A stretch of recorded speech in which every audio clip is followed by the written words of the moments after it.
अस्सलाम वालेकुम। बोल न्यूज़ हेडक्वार्टर्स में आपको कहेंगे खुशामदीद। मैं हूं अरबाब जहांगीर और मैं हूं महाविश निसार। हेडलाइंस आपने मुलाहिजा की, बुलेटिन में बात होगी। सबसे पहले आपको बताएं कि घरेलू सार्फिन के लिए कम से कम बिल 1000 रुपए होगा।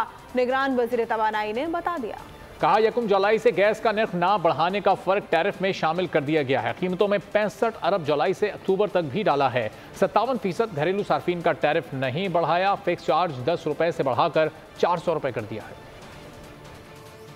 जो हमारे डोमेस्टिक हाउस होल्ड्स हैं, जो घरों के ऊपर है, उसमें 57% जो आबादी है, 57% जिनके पास कनेक्शन है, उनके गैस की जो कीमतें हैं, टैरिफ वो नहीं बढ़ा। उनका फिक्स चार्ज हमने 400 रुपये लगा दिया है। पहले 10 रुपये था, वो 400 कर दिया है। इसके बाद जो इनका जो मैक्सिमम बिल आएगा वो तकरीबन 1300 रुपये आएगा। इससे ऊपर बिल किसी का भी नहीं आएगा। इन 57% अवाम में हमने कैलकुलेट कर लिया है। जो घरों के अंदर हम 1000 रुपये चार्ज कर रहे हैं, अगर आप देखें उसमें नीचे -139 लिखा हुआ है, तो घरों को आज भी गवर्नमेंट 139 अरब की सब्सिडी दे रही है। और इंशाल्लाह ये जो गैस सेक्टर का लॉस रुकेगा, इसके बाद हमारे यहाँ जो गवर्नमेंट के खसारे हैं वो कंट्रोल में आएंगे।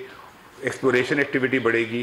थोड़ा वक्त लगेगा इसके अंदर, बिकॉज फ़ौरन तो नहीं हो जाएगा, लेकिन आने वाले वक्तों में इंशाल्लाह हम अपने मुल्क के ज़खायर जब निकालेंगे तो फिर हमें फॉरेन एक्सचेंज भी बचेगा और फ्यूचर में गैस कीमत कंट्रोल में रहेगी। अवाम ने गैस की कीमतों में इजाफा मुस्तरद कर दिया। कहते हैं पहले ही महंगाई का अजाब मुसल्लत है, रिलीफ देने के लिए इक़दाम किए जाएं। गैस 200% बढ़ गई है, कोई पुरसाने हाल ही नहीं, गरीब क्या करेगा। और कई इलाकों में ये इस महीने के एंड तक गैस ही नहीं आनी। मुश्किल आता है कि हम घर जाते हैं, घर का खाना नहीं मिलता और बाहर से हमें खाना पड़ता है।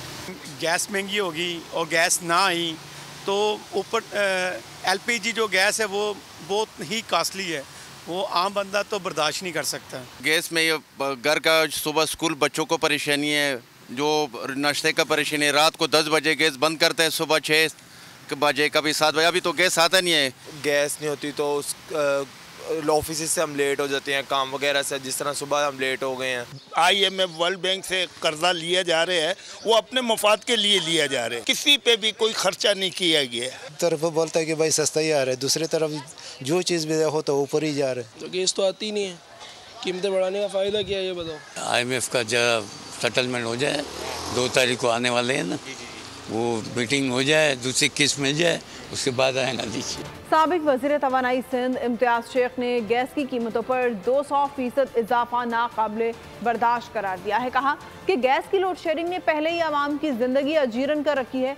सबसे ज़्यादा गैस सिंध में पैदा होती है, इसके बावजूद सूबा सिंध गैस से महरूम है। पीपल्स पार्टी इक़्तिदार में आकर बिजली और गैस के बिल्स में भरपूर रिलीफ देगी। साबिक वज़ीर तवानाई सिंध इम्तियाज़ शेख ने गैस की कीमतों पर 200% इजाफा नाकाबिले बर्दाश्त करार दिया। कहा कि गैस की लोड शेयरिंग ने पहले ही आवाम की जिंदगी अजीरन कर रखी है। गैस की कीमत में इजाफा आपकी जेबों पर कितना भारी पड़ेगा, इसकी तफसील बता रही हैं साथी एंकर महाविश निसार। माहाना 100 मकब मीटर इस्तेमाल करने वाले सारिफीन गैस की कीमत 400 से बढ़ाकर 1000 रुपए, 150 मकब मीटर इस्तेमाल पर 600 से बढ़ाकर 1200 रुपए और माहाना 200 मकब मीटर इस्तेमाल पर गैस की कीमत 800 से बढ़ाकर 1600 रुपए फी MMBTU कर दी गई है। माहाना 300 मकब मीटर इस्तेमाल पर गैस की कीमत 1100 से बढ़ाकर 3000 रुपए, 400 मकब मीटर इस्तेमाल पर गैस की कीमत 2000 से बढ़ाकर 3500 रुपए, जबकि माहाना 400 मकब मीटर से जायद इस्तेमाल पर कीमत 3100 से बढ़ाकर 4000 रुपए फी MMBTU मुकर्रर कर दी गई है। तंदूरों के लिए गैस की कीमत 600 रुपए और पावर प्लांट्स के लिए 1050 रुपए फी MMBTU बरकरार है, जबकि सीमेंट सेक्टर के लिए गैस की कीमत 4400 रुपए, CNG सेक्टर के लिए 3600 रुपए मुकर्रर की गई है। बरामदी सनतों के लिए गैस की कीमत 2100 रुपए और गैर बरामदी सनतों के लिए गैस की कीमत 2200 रुपए फी MMBTU मुकर्रर कर दी गई है। पेट्रोल की कीमत में मजीद कमी का इम्कान है। ज़राए के मुताबिक 1 नवंबर से पाकिस्तान में पेट्रोल कीमत में 20 रुपए और हाई स्पीड डीजल की कीमत में 16 रुपए फी लीटर कमी का इम्कान है। आलमी मार्केट में क्रूड ऑयल की कीमत में फी बैरल $5 कमी आई है, जिसके बाइस पाकिस्तान में पेट्रोलियम मसनूआत की कीमतों में कमी का इम्कान जाहिर किया जा रहा है। 16 अक्टूबर को पेट्रोल 40 रुपए जबकि डीजल 15 रुपए फी लीटर सस्ता किया गया था। इसी बारे में मजीद तफसील जानेंगे बोल न्यूज़ के नुमाइंदे मलिक सईद से। मलिक सईद, बताइएगा क्या इम्कान जाहिर किए जा रहे हैं? जी बिल्कुल, अभी तक ज़राए का यही बताना है कि पेट्रोलियम मसनूआत की कीमतों में जो है वो कमी के इम्कानात किए जा रहे हैं और कमी की वजह यही है कि आलमी मार्केट में पेट्रोलियम प्राइसेस की कीमतों में वो कमी आई है। इसके अलावा जो है वो रुपए की कदर में भी कमी आई है। तकरीबन पेट्रोल वो 20 रुपए तक जो है वो कमी की जाएगी। ठीक है, बहुत शुक्रिया। मलिक सईद अपडेट कर रहे थे। पेट्रोल की कीमत में 20 रुपए फी लीटर कमी का इम्कान है, जबकि डीजल की कीमत भी नीचे आ सकती है। पाकिस्तान का मौशी मैदान में एक और एजाज, पाकिस्तान स्टॉक मार्केट तीसरी बेहतरीन स्टॉक मार्केट करार। पाकिस्तान स्टॉक मार्केट अक्टूबर में दुनिया की बेहतरीन स्टॉक मार्केट करार दी गई। पाकिस्तान स्टॉक मार्केट में अक्टूबर में 12.3% इजाफा हुआ। मार्केट इस दौरान 5,688 पॉइंट्स इजाफे से 51,920 पॉइंट्स पर पहुंच गई। इस दौरान मार्केट का मजमूई हजम 9.6% इजाफे से 666 अरब रुपए का इजाफा देखा गया। और वर्ल्ड कप में पाकिस्तान और बांग्लादेश के मैच की बात करते हैं। बांग्लादेश के दिए गए 205 रन के हदफ के ताकुब में पाकिस्तान की बैटिंग जारी है। इससे पहले बंगाल टाइगर्स अपनी बारी 204 रन बनाकर आउट हो गए। महमूदुल्लाह ने 56 रन स्कोर किए, लिटन दास 45 और कप्तान शकीब अल हसन ने 43 रन की इनिंग खेली। शाहीन आफरीदी और वसीम जूनियर ने 3-3 शिकार किए। हारिस रऊफ ने 2 विकेटें हासिल की। उसामा मीर और इफ्तिखार अहमद ने एक खिलाड़ी को आउट किया। के खिलाफ इंक्वायरी का आज से आगाज भी कर दिया। ज़राए के मुताबिक तहकीकाती कमेटी एक हफ्ते में अपनी रिपोर्ट और सिफारिशात chairman PCB management committee Zaka Ashraf को जमा कराएगी। साबिक चीफ सेलेक्टर इंजमाम उल हक की मुबैना तौर पर एक कंपनी के शेयर होल्डर होने का मामला सामने आया था, जिसके बाद इंजमाम उल हक चीफ सेलेक्टर के ओहदे से मुस्ताफ़ी हो गए थे। बहुत हो गई मेज़बानी, अब होगी वापसी। गैर कानूनी मुकीम तारकीन की वापसी की डेडलाइन खत्म। कल से होंगी गिरफ्तारियां, जायदाद भी जब्त होगी। गैर कानूनी तारकीन वतन को पनाह देने वालों के खिलाफ भी एक्शन होगा। गिरफ्तारियों के बाद रखने के लिए आर्जी कैंप भी कायम कर दिए गए हैं। 1 माह के दौरान 2 लाख अफराद रज़ाकाराना तौर पर वापस लौट चुके। गैर कानूनी तौर पर मुकीम अफराद की वतन वापसी का वक्त आ गया। अब होगा मुल्क गिर ऑपरेशन। वजारत दाखिला ने मुल्क की तारीख में पहली बार फॉरेन एक्ट के तहत तमाम सूबों को गैर कानूनी तौर पर मुकीम अफराद की बेदखली का हुक्मनामा जारी कर दिया। पंजाब से गैर कानूनी तौर पर मुकीम गैर मुल्की अफराद के इनखला की तैयारियां मुकम्मल। मुख्तलिफ अजला में होल्डिंग एरियाज भी कायम कर दिए गए। बलूचिस्तान हुकूमत के मुताबिक सूबे से 25,000 अफराद वापस अफगानिस्तान जा चुके। सूबे में गैर कानूनी तौर पर रहने वालों की तादाद 2.5 लाख है। निगरान वजीर इत्तलात बलूचिस्तान कहते हैं कोयटा में गिरफ्तार शुदगान को रखने के लिए होल्डिंग सेंटर्स कायम किए गए हैं। जो गैर कानूनी तारकीन वतन अभी तक नहीं निकले उन्हें उन होल्डिंग सेंटर्स तक लाया जाएगा जो अब बन चुके हैं, और ये यकीनी बनाया जाएगा कि इनकी बायोमेट्रिक्स हो और उन्हें उन एंट्री पॉइंट से गुजारा जाए जो बन चुके हैं। जरा के मुताबिक कराची से तकरीबन 1.25 लाख अफगान शहरी वापस अपने वतन जा चुके। मुल्क से अब तक 2 लाख के करीब गैर कानूनी मुकीम अफराद वापस जा चुके हैं। सिंध के निगरान वजीर दाखिला हारिस नवाज कहते हैं सिंध भर में होल्डिंग सेंटर्स बना दिए गए। हुकूमत पाकिस्तान ने गैर कानूनी तारकीन वतन को 31 अक्टूबर तक अज खुद मुल्क छोड़ने की मोहलत दी थी। निगरान वज़ीर आला सिंध मकबूल बाकिर ने काबीना इजलास में तारकीन वतन की वापसी यकीनी बनाने की हिदायत कर दी है। कहा कि गैर कानूनी मुकीम गैर मुल्कियों की वापसी के लिए फंड्स मुहैया किए जाएंगे। चाहते हैं कि तारकीन वतन की वापसी बेहतर अंदाज में हो। लाहौर में दिन दहाड़े नौजवान को अगवा कर लिया गया। CCTV मंजर आम पर आ गई। पुलिस के मुताबिक वाकया लेन देन का तनाज़ा है। पहले भी मुकदमा दर्ज हो चुके हैं। सुबह 9 बजे का वक्त मोटरसाइकिल सवार नौजवान दोस्त से गपशप लगा रहा है। अचानक तेज रफ्तार मोटरसाइकिल नौजवान से जा टकराई। शहरी हक्का बक्का हुआ, बेखबर था आने वाली मुसीबत से। घात लगाए अगवाकार एक एक करके दौड़ते चले आए। 5 अगवाकार, 1 शहरी। गाड़ी में बिठाने की लाख कोशिश की लेकिन कामयाब न हुए। नौजवान खूब चिल्लाया, मदद के लिए बुलाया लेकिन कोई न आया। अगवाकारों ने असलहा भी लहराया। शहरी जान बचाने के लिए भागा लेकिन दूर तक न जा सका। अगवाकारों की फिर गिरफ्त में आ गया। तशद्दुद किया और गाड़ी में बिठाकर 9-2-11 हो गए। तुरबत में पुलिस चौकी पर रात गए हमला किया गया। दहशतगर्दों की फायरिंग से एहलकार समेत 5 मजदूर जाम भाग हो गए। मय्यतें आबाई इलाकों को रवाना कर दी गई। मुल्ज़िमान की तलाश के लिए सर्च ऑपरेशन जारी है।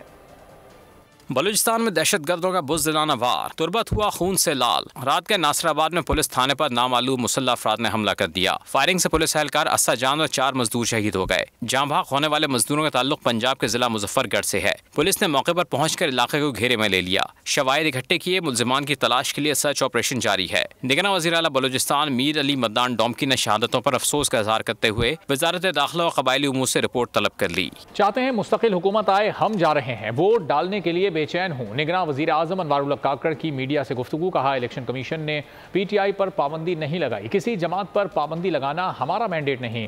बगैर दस्तावेजात वालों के लिए सिस्टम में जगह नहीं है। गैर कानूनी अफराद अपने ममालिक जाएं, रजिस्टर्ड अफगानियों को वापस नहीं भेज रहे।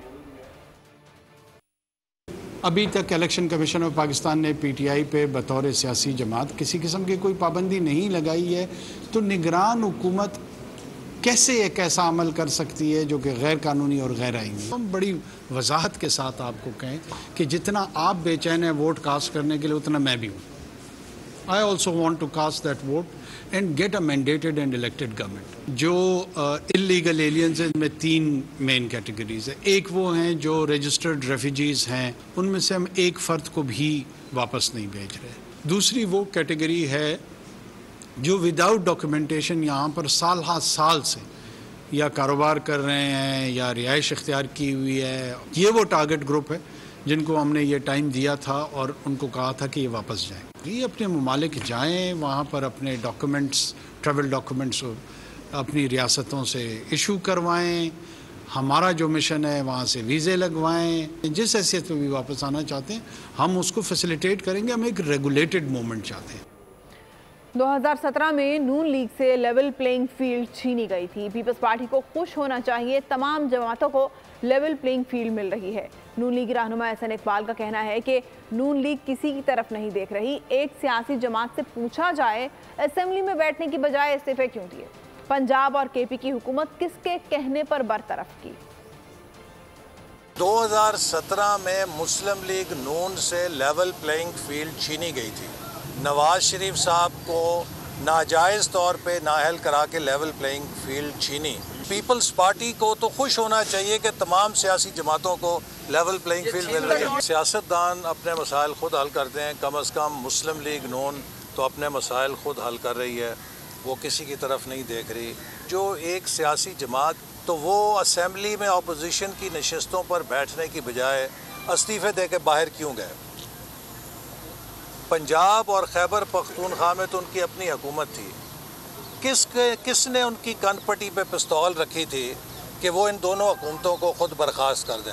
सुप्रीम कोर्ट ने नैब तरामीम केस का फैसला मुअत्तल करने की दरख्वास्त मुस्तरद कर दी। मजीद समात प्रैक्टिस एंड प्रोसीजर केस का तफसीली फैसला आने तक मुलतवी कर दी गई।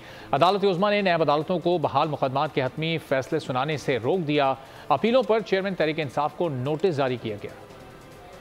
तरामीम कल अदम करार देने का फैसला मुअत्तल करने की इस्तदा मुस्तरद। सुप्रीम कोर्ट के सूबों और इस्लामाबाद के एडवोकेट जनरल्स को नोटिस जारी।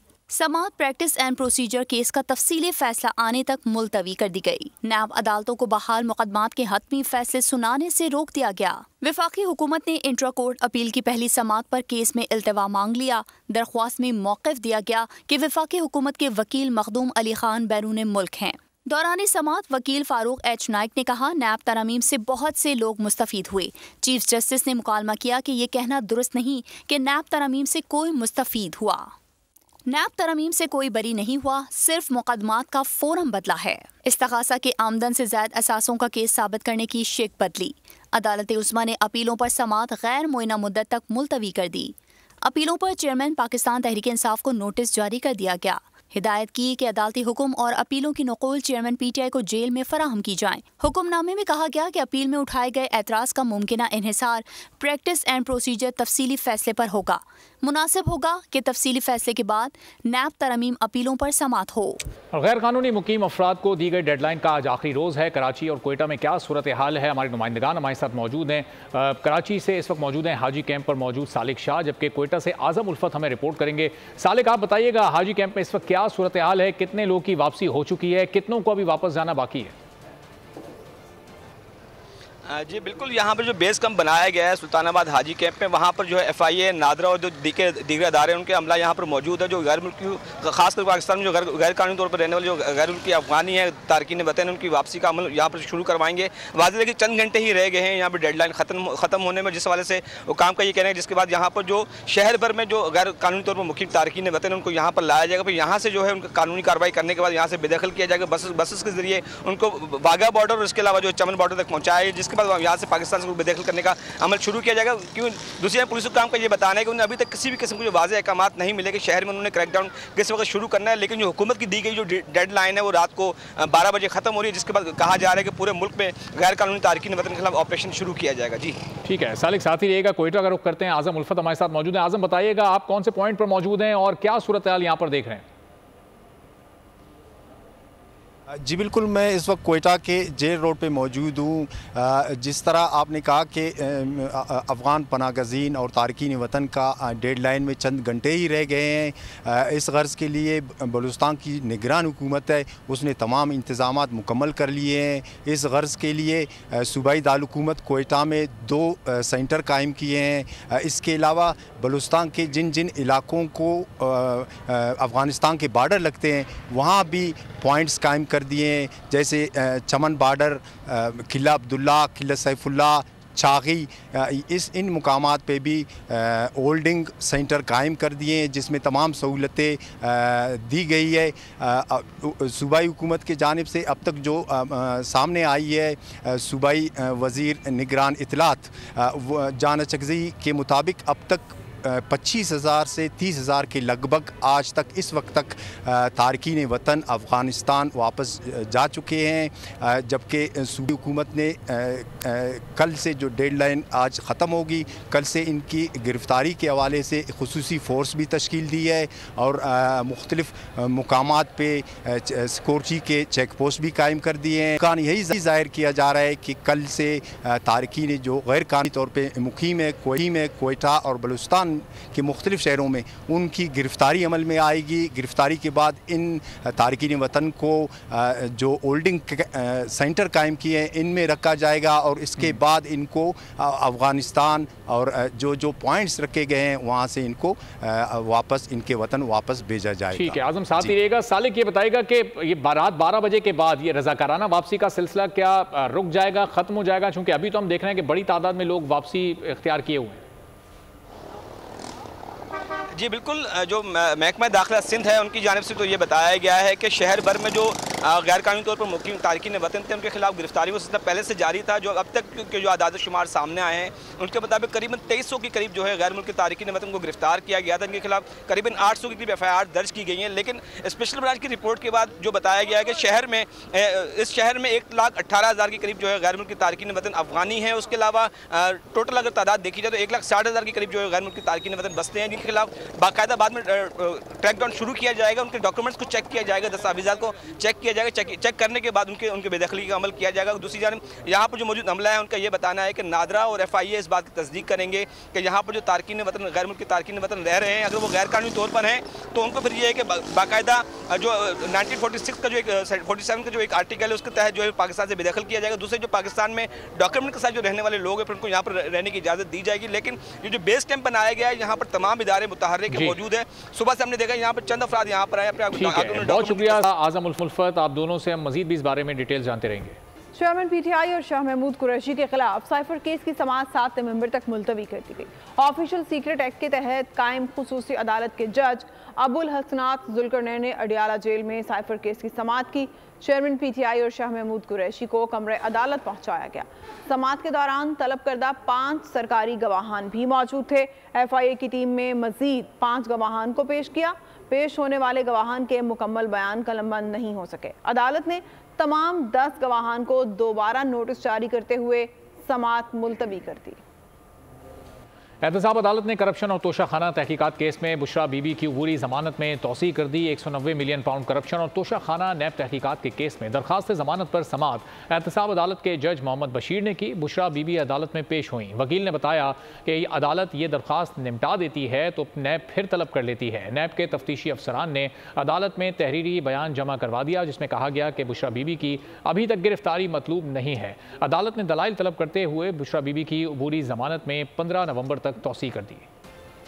फ़लस्तीनियों के खिलाफ इस्राएली जारहियत 25वें रोज़ भी जारी है। 24 घंटे के दौरान गजा पर 600 से ज़ायद हमले किए गए। शुहदा की मजमूई तादाद 8400 तक जा पहुंची। इस्राएली तैयारों ने अल-कुद्स, इंडोनेशिया और तुर्क फ्रेंडशिप अस्पतालों को निशाना बनाया। इस्राएली टैंक जिला जैतून, सबरान और कबातिया में दाखिल हुए। 25 रोज से बारूद की बारिश। गजा, मलियामेट, मगरिबी किनारे का भी बुरा हाल। 24 घंटे में 600 से ज़ायद हमले। ताज़ा कार्रवाइयों में मजीद 55 फ़लस्तीनी शहीद, मुतादिद ज़ख्मी हो गए। शहदा की मजमूई तादाद 8400 तक जा पहुंची। 21000 से ज़ायद अफराद जख्मी हैं। इजरायली फौज ने एक बार फिर शहरी आबादी को निशाना बना डाला। फ्रेंडशिप अस्पताल के करीब बमबारी से 23 अफराद शहीद हो गए। इंडोनेशिया अस्पताल को भी तीसरी बार जारहियत का निशाना बनाया गया। अल-कुद्स समेत शुमाली गजा के तमाम 10 अस्पतालों को खाली करने की वार्निंग जारी कर दी गई। सेहूनी टैंक गजा की जानिब पेशकदमी करते हुए जिला जैतून में दाखिल हो गए। नाबलस में जवाटा कब्जे और गजा के अल बरीह कैंप को भी निशाना बनाया गया। अरब मीडिया के मुताबिक इजरायली तैयारों ने रफा के मगरिबी हिस्सों में भी शदीद हमला किया। काबिज फोर्सेज ने नाबलस के खुसूसी अस्पताल पर भी धावा बोला। अल जवाइद में भी घर पर बमबारी से बच्चों समेत 13 अफराद शहीद हो गए। जबालिया कैंप पर हमले में मजीद 3 अफराद जाम शहादत नोश कर गए। मगरिबी किनारे में भी अब तक 120 अफराद शहीद, 1960 जख्मी हो चुके। कबातिया में जंगजुओं ने सड़क से गुजरती बख्तरबंद गाड़ी तबाह कर डाली। शहर के गली कूचों में हमास और इजरायली फौज में झड़पें जारी हैं। बख्तरबंद गाड़ियों का काफिला नाबलस में दाखिल हो गया। 2 जंगजुओं की गिरफ्तारी का दावा कर दिया गया। काबिज फौज ने रुकने पार्लियामेंट डॉक्टर नासिर को हिरासत में ले लिया। सेहूनी फौज रात गए बैरूनी कस्बे पर भी टूट पड़े। लेबनान की सरहद पर हिजबुल्लाह और इजरायली फौज में झड़पें जारी हैं। 2 तरफा फायरिंग से इलाके में सूरत हाल मजीद कशीदा हो गई। फ़लस्तीनी अवाम पर इसराइली मज़ालिम के खिलाफ पाकिस्तान भर में एहतजाज जारी है। सखर और सियालकोट में तलबा और तालबात सड़कों पर निकल आए। फैसलाबाद में अयूब ज़रई तहकीकाती इदारे के मुलाजमीन ने मुजाहरा किया।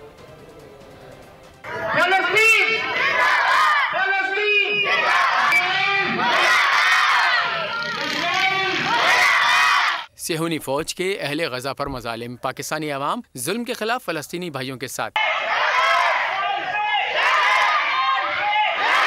सक्कर के शहरी इसराइल के खिलाफ सड़कों पर निकल आए। प्राइवेट स्कूल्स एसोसिएशन की रैली में असातिज़ा, तलबा और तालिबात की शिरकत। शुरका ने प्ले कार्ड्स, बैनर्स और फ़लस्तीनी परचम थाम कर नारेबाजी की। सियालकोट में भी स्कूल्स के बच्चों ने फ़लस्तीन के हक में मुजाहरा किया। मुजाहिरीन ने इजराइल मुर्दाबाद और फ्री फ़लस्तीन के नारे लगाए।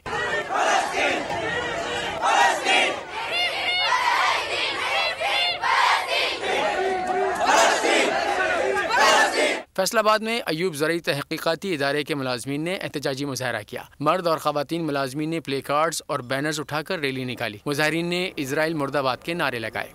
आपको बताएं कि चीन के ऑनलाइन डिजिटल नक्शों से इसराइल का नाम हटा दिया गया है। चीन की सबसे बड़ी ई कॉमर्स कंपनी अलीबाबा और मल्टीनेशनल टेक्नोलॉजी कंपनी ब्यूरो ने ऑनलाइन डिजिटल नक्शों से इसराइल का नाम हटा दिया है। ब्यूरो के ऑनलाइन नक्शे से लक्समबर्ग जैसे छोटे मुल्क का नाम मौजूद है, मगर इसराइल का नाम मौजूद नहीं है। जनरल असेंबली के इजलास में पाकिस्तान की जानिब से मजबूत बयान दिया गया। आलमी बरादरी ने करारदाद में जंग बंदी का मुतालबा किया। तर्जुमान दफ्तर खारजा की बोल न्यूज़ से गुफ्तगू। कहा, इस्लामी ममालिक ने वाज़े किया फ़लस्तीनियों को उनका हक मिलना चाहिए। गजा में सूरत हाल तशवीशनाक है। तो इस वक्त गजा में सूरत हाल है और हमारे फ़लस्तीनी बहन भाई एक बहुत मुश्किल वक्त से गुजर रहे हैं। इसके लिए पाकिस्तान ने बैनुल-अक़वामी सतह पर अपनी सफारती कोशिशें जारी रखी हुई हैं और हमने एक लीडरशिप रोल अदा किया है ताकि एक इंटरनेशनल कंसेंसस डेवलप हो। जो हमारी डिमांड्स हैं ये इसीलिए हमने OIC का एक इजलास बुलाया सऊदी अरेबिया के साथ मिलकर। फिर उसके बाद पाकिस्तान ने यूनाइटेड नेशंस में भी अपना जो मौक़िफ़ है वो पेश किया। इस वक्त ज़रूरत है कि हम सब मिलकर, इंटरनेशनल कम्युनिटी भी और जो इसराइल के हामी ममालिक हैं वो भी, सब अपना रोल अदा करें कि ये जंग ज़्यादा ना फैले और जल्द से जल्द जंगबंदी की जाए और फ़लस्तीनियों को जो इस वक्त गाज़ा में सीज की सूरत हाल उसको ख़त्म करके उनको ह्यूमैनिटेरियन असिस्टेंस फौरी तौर पर दी जाए। इस्राएली वज़ीर-ए-आज़म की हठधर्मी बदस्तूर बरकरार है। जंगबंदी का आलमी मुतालबा मुस्तरद कर दिया, मुस्ताफ़ी होने से भी इनकार कर दिया। सऊदी वज़ीर दिफ़ा ने अमरीकी मुशीर कौमी सलामती से मुलाकात में जंगबंदी की ज़रूरत पर जोर दिया। अमरीकी वज़ीर ख़ारजा एंटनी ब्लिंकन ने क़तरी वज़ीर-ए-आज़म के साथ सर जोड़ लिए। रूसी सदर पुतिन ने फ़लस्तीन में कत्लेआम का जिम्मेदार अमरीका को करार दिया। इसराइल की हठधर्मी कम ना हो सकी। नेतन्याहू ने आलमी बिरादरी का मुतालबा मुस्तरद कर दिया। ढिठाई से कह दिया जंग बंदी किसी सूरत नहीं होगी। हमास के खिलाफ नाकामी पर मुस्ताफ़ी होने से भी इनकार कर दिया। सऊदी वजीर दिफा ने अमरीकी कौमी सलामती मुशीर से मुलाकात की। शहजादा खालिद ने गजा में फौरी जंग बंदी की जरूरत पर जोर दिया। अमरीकी वजीर खारजा एंटोनी ब्लिंकन ने कतरी वजीर आजम से मुलाकात की। मुलाकात में गजा में इंसानी इमदाद में इजाफे की फौरी जरूरत पर तबादला ख्याल किया गया। रूसी सदर पुतिन ने फलस्तीन में कत्लेआम का जिम्मेदार अमरीका को करार दे दिया। कहा गजा तनाज़े का बुनियादी हल फलस्तीनी रियासत का कयाम है। मशरिक़ वस्ता में हजारों मासूम अफराद की हलाकतों का कोई जवाज नहीं। थाईलैंड ने हमास की हिरासत में अपने 22 शहरियों की रिहाई की कोशिशें तेज कर दी। थाई वजीर खारजा ने कतर और मिस्र के फौरी दौरे का फैसला कर लिया। आज कतर और कल मिस्र के आला हुक्काम से मुलाकातें करेंगे। दुनिया भर में फलस्तीनियों के हक में मुजाहरे जारी हैं। अमरीका, कनाडा और यूरोप के शहरी हुकूमती पॉलिसी के खिलाफ गजा में कत्लेआम रुकवाने के लिए सड़कों पर आ गए। फ्री फलस्तीन के नारों से अमरीकी और जापानी शहर गूंज उठे। इसराइली दरिंदगी के खिलाफ दुनिया भर में मुजाहरे, हजारों अफराद की शिरकत, इसराइल के खिलाफ नारे लगाए गए। अमरीकी रियासत टेक्सास और लॉस एंजलिस में फलस्तीन के हक में मुजाहरा हुआ। मुजाहरीन ने आज फिर जंग बंदी का मुतालबा किया। कनाडा के शहर टोरंटो में शहरियों ने फलस्तीनी परचम थाम लिए जंग बंदी के नारे लगाए। जापान के शहर टोक्यो में आवाम ने मजलूमों से इजहार यकजहती के लिए रैली निकाली। शहर इसराइल, अमरीका और मगरबी ममालिक के खिलाफ नारों से गूंज उठा। फिलिपाइन में भी हजारों अफराद ने इसराइली सिफारत खाने के सामने मार्च किया। ब्राजील में बच्चों ने फलस्तीनी बच्चों के लिए आवाज बुलंद कर दी। नेदरलैंड्स में भी एहतजाजी मुजाहरा किया गया। फ्री फलस्तीन के नारे लगाए। फौरी जंग बंदी का मुतालबा किया गया। यहाँ पर आपको बताएंगे पाक बहरिया के ज़ेर इंतजाम चौथे इंटरनेशनल नॉटिकल मुकाबलों का आगाज हो गया है। तर्जुमान पाक बहरिया के मुताबिक 4 रोज़ा इवेंट में कश्तीरानी, तैराकी, समंदर में जान बचाने और सीमैनशिप के मुकाबले शामिल हैं। पाकिस्तान समेत आज़रबाईजान, चीन, इंडोनेशिया, इटली, सऊदी अरब, ओमान और तुर्किया की टीमें हिस्सा ले रही हैं। मुकाबलों के इनेकाद से एक दूसरे के तजुर्बात से फ़ायदा उठाने के साथ दोस्त ममालिक के ताल्लुकात को फ़रोग़ मिलेगा। बलूचिस्तान के ज़िला आवारान में दहशत गर्दों के साथ फायरिंग के तबादले में शहीद होने वाले नायब सूबेदार आसिफ इरफान और सिपाही इरफान अली की नमाज जनाजा उनके आबाई इलाकों में अदा की गई। शोदा को मुकम्मल फौजी एजाज़ के साथ सुपुर्द खाक कर दिया गया। मज़ीद तफसील जानेंगे नुमाइंदा खुसूसी बोल न्यूज़ सलमान अवान से। सलमान, बताइएगा। जी बिल्कुल, इन दोनों सिपाहियों ने धरती के बहादुर सपूत ने बलूचिस्तान के जिला आवारान में दहशत गर्दों के खिलाफ बड़ी बेजिगरी से लड़ते हुए जामे शहादत नोश किया था। और आज ISPR के साथ की जानिब से बताया गया है कि दहशत गर्दों के साथ फायरिंग के तबादले में शहीद होने वाले नायब सूबेदार इरफान और सिपाही इरफान अली को मुकम्मल फौजी एजाज के साथ उनके आबाई इलाकों में नमाज जनाजा के बाद सुपुर्द खाक कर दिया गया है। नायब सूबेदार आसिफ इरफान की हम बात करें तो उनकी उम्र 35 साल थी और उनका ताल्लुक उकाड़ा से था, जबकि सिपाही इरफान अली की उम्र 22 साल थी और उनका ताल्लुक सरगोदा से था। इन दोनों शोहदा को मुकम्मल फौजी एजाज के साथ सुपुर्द खाक किया गया है और उनकी नमाज जनाजा में पाक फौज के अफसरों, जवानों और उनके अजीज़ों क़ारिब के साथ अहले इलाका की बड़ी तादाद में शिरकत की। और उसके हवाले से ISPR ने यह बात भी वाज़ेह की है कि शोहदा की ऐसी कुर्बानियाँ दहशतगर्दी के खिलाफ जंग में पाकिस्तान के अज़्म को, पाकिस्तान की रियासत, पाकिस्तान के अवाम और पाकिस्तान की मुसल्लह अफवाज का जो अज़्म है उसको मज़ीद तक़वियत बख्शती हैं। जी ठीक है सलमान अवान, बहुत शुक्रिया, आपसे मज़ीद भी जानते रहेंगे। अमेरिका में पाकिस्तानी निजात डॉक्टर तल्लत के कत्ल के मुल्जिम को गिरफ्तार कर लिया गया है। 24 साला मुल्जिम मेल्स जोसेफ से तफ्तीश जारी है। अमेरिका में पाकिस्तानी डॉक्टर का बहिमाना कत्ल, कम्युनिटी सदमे का शिकार, मुलजिम कानून की गिरफ्त में आ गया। मुलजिम ने चाइल्ड स्पेशलिस्ट डॉक्टर तलत जहां पर दिन दिहाड़े उनके अपार्टमेंट के सामने हमला किया। तलवार के पै दर पै वार के बाद मौत के घाट उतार दिया। पुलिस ने हमला करने वाले 24 साला मुलजिम माइल्स जोसेफ को गिरफ्तार कर लिया। पुलिस ने खदशा जाहिर किया है कि ये नफरत पर मबनी जुर्म है जिसकी तहकीकात की जा रही है। मस्जिदुल अंसार इस्लामिक सेंटर ने मकतूला के अहले खाना से ताज़ियत का इजहार करते हुए दीगर अरकान को चौकस और बाखबर रहने की तलकीन की है। डॉक्टर तलत रवां साल जुलाई में टेक्सास मुंतकिल हुई थीं। उनका ताल्लुक कराची से है। Khyber Pakhtunkhwa culture and tourism authority में बेज़ाब्तगियां उरूज पर, टूरिज्म एक्ट की धज्जियां उड़ा दी गईं। गैर कानूनी कॉन्ट्रैक्ट मुलाजमीन इदारे पर बोझ बन गए। सिर्फ तनख्वाहों के अखराजात मजमूई सालाना आमदनी से 13 करोड़ रुपए जायद हो गए। अंधेर नगरी चौपट राज, अकरबा परवरी का मर्ज वो भी लाइलाज। Khyber Pakhtunkhwa culture and tourism authority में बेज़ाब्तगियां उरूज पर। अथॉरिटी के सालाना आमदन तकरीबन 20 करोड़ रुपए, सिर्फ तनख्वाह की मद में 33 करोड़ खर्च होने लगे। गैर कानूनी कॉन्ट्रैक्ट मुलाजमीन इदारे पर बोझ बन गए। रही सही कसर डेप्यूटेशन मुलाजमीन की मराद ने पूरी कर दी। जराये के मुताबिक कॉन्ट्रैक्ट मुलाजमीन को नवाजने के लिए टूरिज्म एक्ट की खुली खिलाफ वर्जी की गयी। कॉन्ट्रैक्ट पर काम करने वाले मुलाजमीन को गैर कानूनी तौर पर तौसी से नवाज दिया गया। एक्ट में वाज़े लिखा है कॉन्ट्रैक्ट मुलाजमीन सिर्फ 1 साल तक तनख्वाहें ले सकते थे। मनमानी और अकरबा परवरी की पॉलिसी उरूज पर पहुंच गई। झटके पर झटके अथॉरिटी को नाकाबिले तलाफी नुकसान पहुंचाने लगे। मौसम की बात करें तो मुल्क के शिमाली इलाकों में ठंडी हवाएं चल पड़ी। गिलगित बल्तिस्तान और कश्मीर में बारिश और बर्फबारी के बाद सर्दी बढ़ गई है। स्कर्दू में दर्जा हरारत नुक्ता इंजमात से गिर गया। कराची में मौसम गर्म और मरतूब रहेगा। महकमा मौसमियात के मुताबिक बेशतर इलाकों में मौसम खुश्क और शिमाली अजला में सर्द रहने का इम्कान है। ठंडी हवाओं से मौसम सुहाना, शुमाली अजला में सर्दी कदम जमाने लगी। गिलगित बल्तिस्तान में बारिश और बर्फबारी के बाद ठंड बढ़ गई। बर्फीली वादी स्कर्दू में दर्जे हरारत नुक्ता इंजुमात से गिर गया। लाहा में -3 और स्कर्दू में -1 डिग्री सेंटीग्रेड रिकॉर्ड किया गया। खैबर पख्तूनख्वा के बेशतर अजला में सूरज और बादलों की आंख मचोली। दीर, चित्राल, कोहिस्तान, सवात, मानसेरा और एबटाबाद में चंद मकामात पर हल्की बारिश हो सकती है। बलूचिस्तान की गर्म रेगिस्तानी हवाएं कराची पर असरअंदाज। मज़ीद 2 रोज़ गर्म और खुश्क रहने का इम्कान।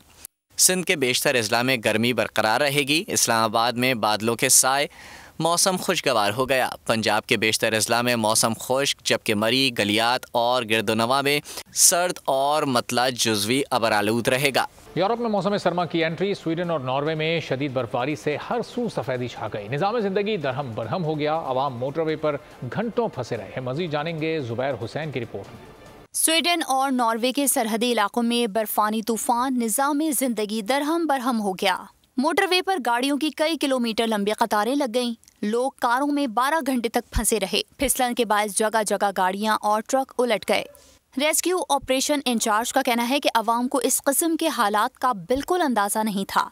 नॉर्वे की हुकूमत ने अवाम से स्वीडन की जानिब सफ़र ना करने की अपील कर दी।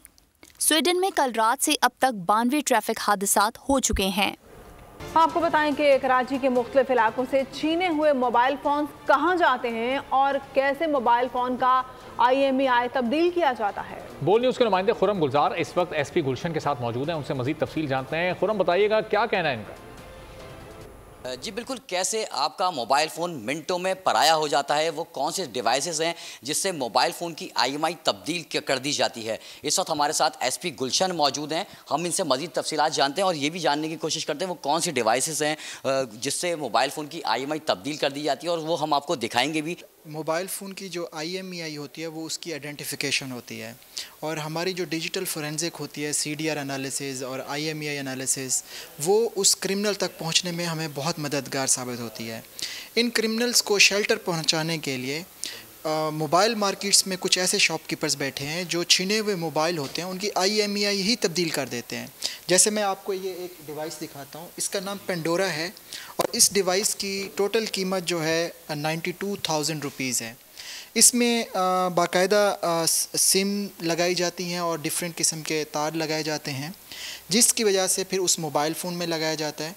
और जो IMEI एक और मोबाइल फ़ोन की जो होती है आइडेंटिफिकेशन, उस छीने हुए मोबाइल के ऊपर डाल दी जाती है ताकि वो फिर ट्रेस ना हो सके और पुलिस की गिरफ्त से वो बच सकें। तो जो मोबाइल फ़ोन छीने जाते हैं कुछ ऐसे लोग भी हमने आइडेंटिफाई किए, बड़े हाई वैल्यू टारगेट थे, जो 5-6 मोबाइल फ़ोन स्नैचर्स के साथ राब्ते में होते थे। तो वो 5-6 मोबाइल फ़ोन स्नैचर्स जो होते थे वो जाके उसके पास प्रोवाइड करते थे। पहले वो तो IMEI तब्दील करते थे। अगर कुछ ऐसे हाई क्वालिटी के जो मोबाइल फ़ोन्स होते थे, अगर IMEI तब्दील नहीं होती थी तो उनकी वो पैकिंग करके बारास्ता पेशावर वो अफ़गानिस्तान स्मगल कर देते थे। जी गुलशन की जानिब से ये बेहतरीन ये कार्रवाई सामने आई है, जिसमें डकैतों से चोरी छीने हुए मोबाइल फ़ोन भी ख़रीदने वाला मुलजिम पकड़ा गया। साथ ही IMEI जो तब्दील करने वाले मुलजमान थे वो भी पुलिस की गिरफ्त में आ चुके हैं। और आप ये देख सकते हैं बड़ी बहुत शुक्रिया खुर्रम अपडेट करने के लिए। लाहौर में मौसम बदलते ही शहर में फ़ज़ाई आलूदगी ने डेरे डाल लिए। मंगल को लाहौर फ़ज़ाई आलूदगी की फहरिस्त में पहले नंबर पर रहा। शहर का एयर क्वालिटी इंडेक्स 371 तक जा पहुंचा। महकमा मौसमियात के मुताबिक फ़िलहाल बारिश का कोई इम्कान नहीं। लाहौर से रिपोर्ट कर रही हैं फातिमा शिराजी। फ़ज़ाई आलूदगी हर सू छा गई। बागों के शहर में फ़ज़ाई आलूदगी में खतरनाक हद तक इजाफा हो गया। शहर का मजमुई एयर क्वालिटी इंडेक्स 371 से तजावुज कर गया। सबसे ज्यादा AQI माल रोड पर 580 रिकॉर्ड किया गया। कैंट के इलाके का एयर क्वालिटी इंडेक्स 438 रिकॉर्ड। इंतजामिया फ़ज़ाई आलूदगी की रोकथाम करने में नाकाम है। दूसरी जानिब डायरेक्टर जनरल महकमा माहौलियात पंजाब ज़हीर अब्बास मलिक कहते हैं स्मोक की सूरत हाल मौसम सरमा में शिद्दत इख्तियार कर जाती है। ये जो टाइम है अक्टूबर का एंड और नवंबर के जो पहले 10 दिन होते हैं, इसमें ये पीक पे होती है। लिहाजा हमारा आप देखते होंगे इस टाइमिंग में जो एयर क्वालिटी इंडेक्स है, अगर नॉर्मल रूटीन में वो 100-150 चल रहा था ये अक्टूबर के स्टार्ट तक भी, तो अब ये जम करके 300-350 इस तरह चला जाता है। स्मोक के बायस नाक, कान, गला, आंखों में जलन और सांस लेने में दुश्वारी जैसे मसाइल जन्म लेते हैं। तिब्बी माहिरीन ने बढ़ती हुई फ़ज़ाई आलूदगी के हवाले से हदायत जारी कर दी। शहरियों को मास्क और ऐनक का इस्तेमाल करना चाहिए। माहिरीन का कहना है स्मोक इंसानी सेहत को ऐसे नुकसान भी पहुँचाती है जो बज़ाहिर तो नजर नहीं आते, लेकिन किसी भी शख्स को मूजी मर्ज में मुब्तला कर सकते हैं। कैमरामैन मोहम्मद जुनेद के साथ फातिमा शिराजी, बोल न्यूज़, लाहौर। महंगाई के सताए शहरियों के लिए रिलीफ। LPG की कीमतों में कमी कर दी गई। नवंबर के लिए LPG का घरेलू सिलेंडर 117 रुपये 47 पैसे सस्ता हो गया। 11.8 किलोग्राम के LPG सिलेंडर की नई कीमत 2,962 रुपये मुकर्रर की गई है। LPG की फ़ी किलो कीमत 9 रुपये 96 पैसे सस्ती की गई। फ़ी किलो LPG की नई कीमत 251 रुपये 3 पैसे मुकर्रर की गई है। ओगरा ने माह नवंबर के लिए नई कीमतों का नोटिफिकेशन जारी कर दिया है।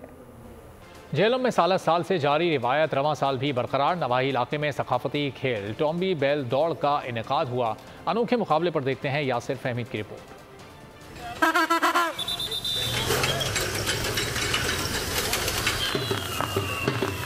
पंजाब के देहात का सकाफती खेल टोम्बी बैल अखाड़ा आज भी मकबूल तरीन खेल है। सकाफत को जिंदा रखने के लिए जहलम के नवाही गाँव चतन में सजाया गया पहलवान बैलों का टोमी बैल अखाड़ा। पंजाब भर से आए जमींदारों के बैलों की 50 से ज्यादा जोड़ियों ने हिस्सा लिया। सकाफत के लिहाज से माशाल्लाह देखे जमींदार सारे इकट्ठे हैं। आज इतनी मसरूफियत के दौर में किसी के पास टाइम नहीं है, लेकिन ये देख लें बैलों की एक से बढ़कर एक तेज जोड़ी ने टोम्बी रेस में दौड़ लगाकर समा बांध दिया। शाकीन की बड़ी तादाद ने अपने मनपसंद बैलों की जोड़ी को खूब दाद दी। मुझे ये शौक बचपन से इसी खाड़े की वजह से शुरू हुआ है, जो ये जिसने किस्ता में चलाता है शुरू से। अखाड़े में बैलों की जोड़ी को रहट वाले कुएं के गिर्द बांध दिया जाता है और बैल अपनी पूरी रफ्तार और रिदम से भागते हैं। मुकर्ररा वक्त में बैलों की जो जोड़ी सबसे ज्यादा चक्कर लगाती है वो फातिह करार दी जाती है। मुकाबला बहुत अच्छा चल रहा है। हम भी दान लेके आए थे सुबह बैल, तो हमारी भी बहुत अच्छी पोजीशन रही है। पंजाब की देही सकाफत को उजागर करते हुए बैलों की इस दौड़ के अख्ताम पर पहले, दूसरे और तीसरे नंबर पर आने वाली जोड़ी के मालिकान को खूबसूरत ट्रॉफी और नकद इनामात से नवाजा गया। सरगोदा की सौगात किन्नू अपने जायके, खुशबू और मिठास के हवाले से दुनिया भर में मशहूर है। रवां साल किन्नू की पहले से ज्यादा पैदावार का इम्कान है। पकते हुए किन्नू को देखकर बाग मालिकान खुश दिखाई देते हैं। रिपोर्ट कर रहे हैं सुलेमान मुअज़्ज़म। फलों के शौकीन हो जाएं होशियार, खुशजाका कीनू एंट्री देने को तैयार। सेहत बख्श, खुशबूदार, रस भरे सरगोदा के कीनू दुनिया भर में नुमाया मकाम रखते हैं। रवां साल कीनू की पैदावार और ज़्यादा होने के इम्कान पर एक्सपोर्ट में भी इजाफा मुमकिन हो सकेगा। मौसम के लिहाज से बारिशें वक्त पे हुई हैं और हमने इसके ऊपर वायरस से बचाव के लिए बहुत मेहनत की है और हमने टाइम पे इसके ऊपर स्प्रे वगैरह किया है और इंशाअल्लाह ताला नवंबर में इसकी तोड़ाई शुरू हो जाएगी और पाकिस्तान के लिए बहुत फ़ायदेमंद होगी। बाग मालिकान पुरुमीद है कि बर वक्त होने वाली बारिशें और मुनासिब देखभाल के बायस किन्नू की पैदावार पहले से ज़्यादा होगी। इस दफ़ा अल्हम्दुलिल्लाह किन्नू की ओवरऑल पैदावार जो है ना वो ज़्यादा हुई है पिछले साल की निस्बत, और इस साल जो है ना फ्रूट की क्वालिटी भी पिछले साल की निस्बत बेहतर है। रवा साल कीनू के एक्सपोर्ट दिसंबर के बजाय 15 नवंबर से शुरू करने का ऐलान किया गया है, जबकि शहरी भी कीनू के बाग देखकर खुशी का इजहार करते नजर आते हैं। किन्नू के बाग में आया हूँ, आपको पता है सरगोदा की सौगात है ये, माशाल्लाह से इस दफ़ा इसकी पैदावार भी ज़्यादा लग रही है और इसके ऊपर फल बहुत अच्छा लगा हुआ है। दरख्त में पकते कीनू का नारंगी रंग बाग में आने वालों को कर रहा है दंग। सरगोदा की सौगात कीनू की कदर में इजाफा करके न सिर्फ कीमती ज़र मुबादला कमाया जा सकता है बल्कि मकामी सतह पर रोजगार के मौके भी पैदा किए जा सकते हैं। मोहम्मद सुलेमान मौज़म, बोल न्यूज़, सरगोधा। आसमा जहांगीर ग्रुप के शहजाद शौकत ने मैदान मार दिया। सुप्रीम कोर्ट बार के नौमुंतखब सदर शहजाद शौकत ने बोल न्यूज़ से खुसूसी गुफ्तगू करते हुए कहा कि वकला से किए गए तमाम वादे पूरे करूंगा। मजीद तफसीलात जानेंगे लाहौर से बोल न्यूज़ के नुमाइंदे अब्दुर्रहमान से। जी अब्दुर्रहमान। जी बिल्कुल, सुप्रीम कोर्ट बार के इंतखाबात में आसमा जहांगीर ग्रुप के सदारती उम्मीदवार शहजाद शौकत वाज़ी अक्सरियत से जो है सदर मुंतखब हो चुके हैं और इस वक्त वकला की बड़ी तादाद जो है उनके साथ मौजूद है। उनको मुबारकबाद देने का सिलसिला भी जारी है।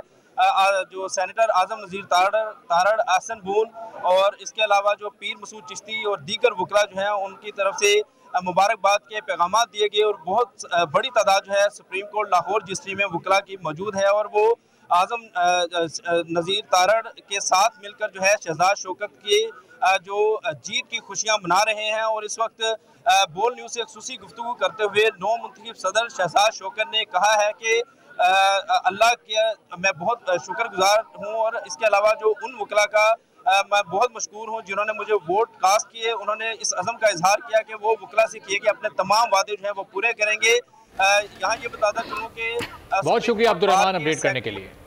डिजिटल हुकूक की जंग। Pakistani digital rights activist Nighat दाद अक़वाम मुत्तहिदा के मसनूई ज़हानत के मुशावरती बोर्ड का हिस्सा बन गई।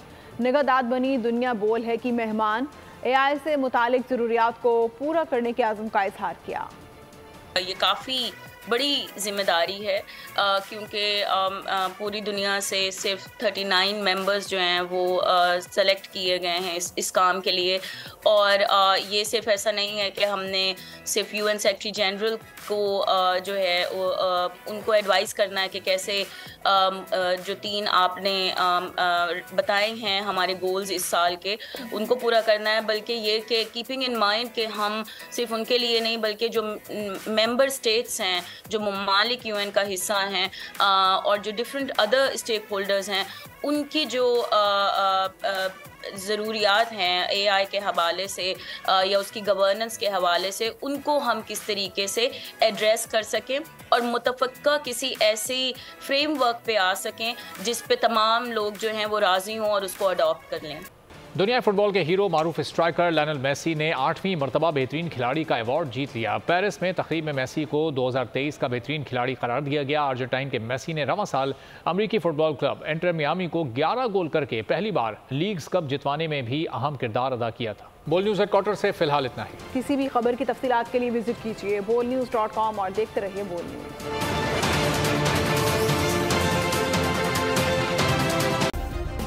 सब्सक्राइब करें और बेल दबाएं ताकि कोई खबर रह न जाए।